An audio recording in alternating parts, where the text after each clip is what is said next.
Hello everyone, আসসালামু আলাইকুম। আজকে আমি হাজির হয়েছি একটি ভিন্নধর্মী রেসিপি নিয়ে। আজকে আমি কলার মোচা দিয়ে গরুর মগজ রান্না করব। অসম্ভব খেতে লাগে এই রেসিপিটি। আপনারা যারা এখনও এভাবে তৈরি করে খাননি তারা অবশ্যই আমার রেসিপিটি পুরো দেখে এভাবে রান্না করে খেলে মুখে স্বাদ লেগে থাকবে। তো আমি কিভাবে গরুর মগজ দিয়ে এই মোচার ঘন্টটি করি সেটি দেখতে থাকুন। আর যারা এখনও আমার Facebook page lucky kitchen and daily life follow করেননি অথবা আমার ইউটিউব চ্যানেলটি সাবস্ক্রাইব করেননি তারা সাবস্ক্রাইব করে পাশে থাকবেন আশা করছি। তো চলে যাচ্ছি মূল রেসিপিতে। এই যে দেখেন কলার মোচা, আমি এখন এটিকে ছিলের ভিতরের অংশগুলো নিয়ে নেব। এই যে দেখেন এইভাবে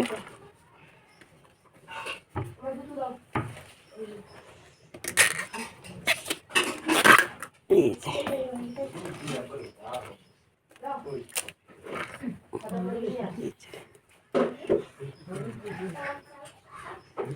এইভাবে এইভাবে এই যে এভাবে করে সবগুলো আমি ছিলে বের করে নিব ভিতরের অংশটুকু।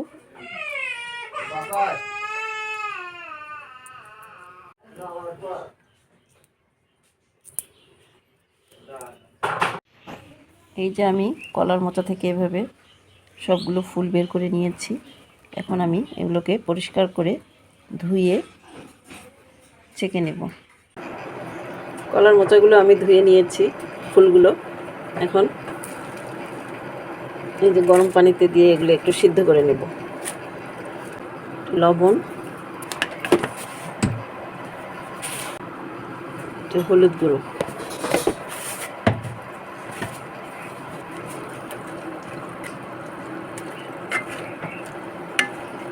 মিশিয়ে নিয়ে ঢাকনা দিয়ে 5 মিনিট সিদ্ধ করে নেব।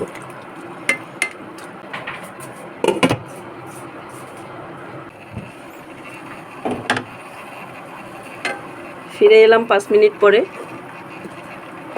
আমার মোচার ফুলগুলো সিদ্ধ হয়ে গেছে। এখন আমি ব্লেন্ডারে এগুলোকে ব্লেন্ড করে নিব। এখন কড়াই বসিয়ে আমি এখানে রান্নার সয়াবিন তেল দিয়ে দিচ্ছি।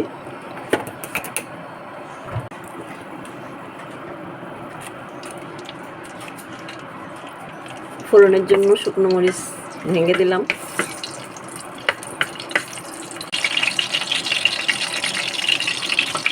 তারপরে দিয়ে দিলাম পেঁয়াজ কুচি,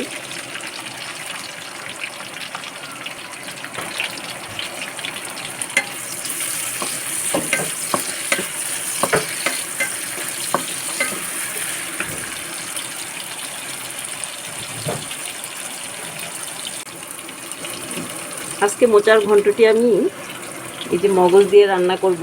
গরুর মগজটি আমি ভালো করে ক্লিন করে নিয়েছি।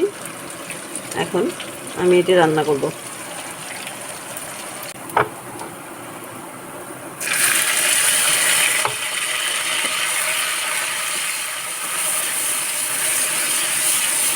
পেঁয়াজ বাদামি হয়ে এলে আমি এখানে সামান্য একটু পানি দিয়ে নিলাম।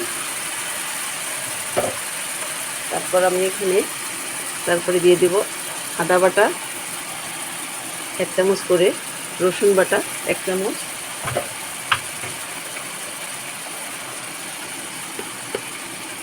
পরিমাণ মতো লবণ, পরিমাণ মতো হলুদ গুঁড়া,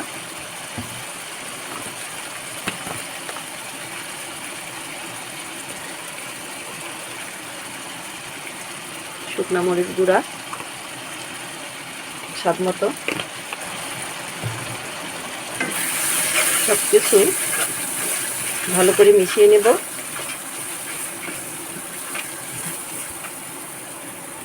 মশলা কষানোর জন্য আমি আরও একটু পানি দিয়ে নিলাম।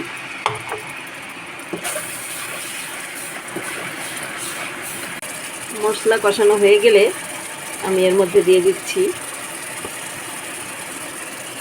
এই যে মগজ,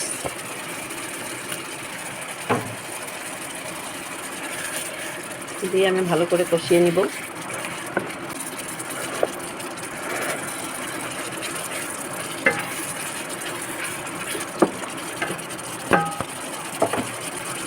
সামান্য একটু পানি দিয়ে ঢাকনা দিয়ে আমি 5 মিনিট রান্না করে নেব।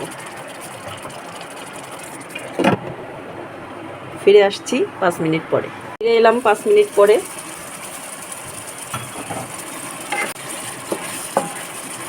মগজগুলো আমি এভাবে একটু ছোট ছোট করে নিব।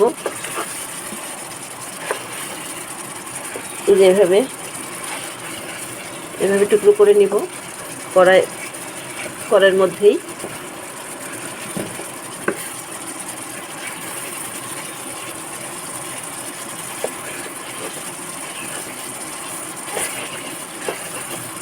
এভাবে ছোট ছোট পিস করে নিব।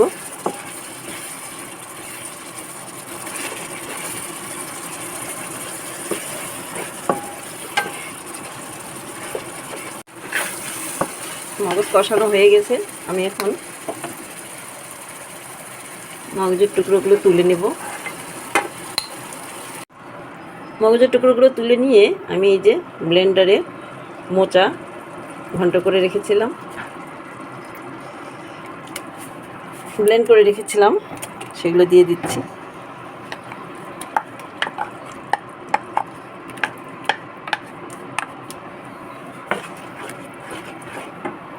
আমি এখন দিয়ে দিচ্ছি সামান্য মশলা গুঁড়া,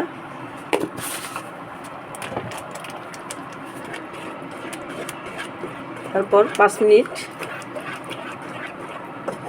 কষিয়ে এখন আমি তুলে রাখা মগজগুলো এখানে দিয়ে দিলাম।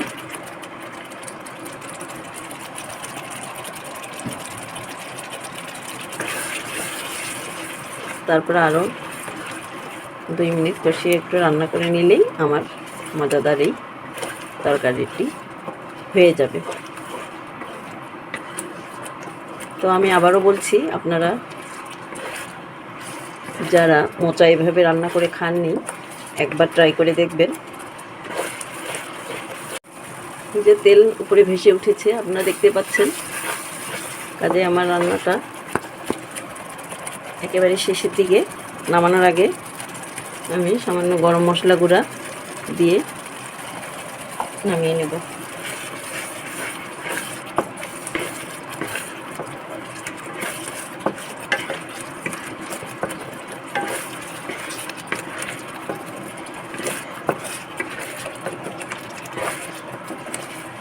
এখন আমি নামিয়ে নিয়ে গরম গরম পরিবেশন করব।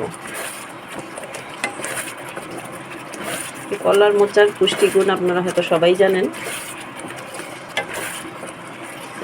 কাজে এভাবে রান্না করে খেয়ে দেখতে পারেন।